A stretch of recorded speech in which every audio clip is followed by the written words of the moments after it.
জামিআ তিরমিজির 3509 নম্বর হাদিস।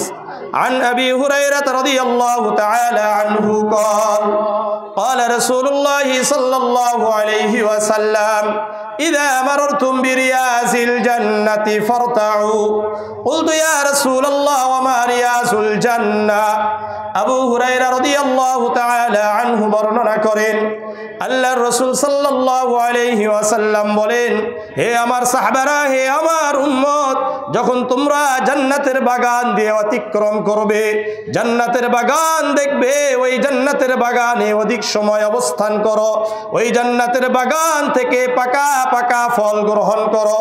সাহাবারা বললেন, ইয়া রাসূলুল্লাহ, ইয়া হাবিবাল্লাহ, দুনিয়াতে জান্নাতের বাগান কোনটি? আল্লাহর রাসূল বললেন, আল মাসাজিদ, দুনিয়াতে যত মসজিদ আছে সকল মসজিদ হলো জান্নাতের বাগান। আল্লাহর রাস্তে বেশি হাঁটাহাঁটি করেন না এখানে। তাহলে তিনটা হাদিসে তিনটা জায়গাকে জান্নাতের বাগান বলা হয়েছে। ওয়াজ মাহফিলকে জান্নাতের বাগান বলা হয়েছে, মাদ্রাসাকে জান্নাতের বাগান বলা হয়েছে, মসজিদকে জান্নাতের বাগান বলা হয়েছে। বলেন, এই তিনটার যারা বিরোধিতা করে এরা মূলত কিসের বিরোধিতা করে? জান্নাতের। আলোচনা বোঝা লাগবে। কিসের বিরোধিতা? জান্নাতের বিরোধিতা করে।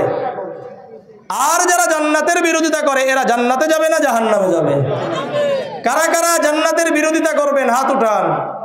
কেউ করবেন না। কারা কারা জান্নাতের বাগানের পক্ষে থেকে জান্নাতে যেতে চান? হাত উঠে দেখা ইনশাআল্লাহ। লিল্লাহি তাকবীর।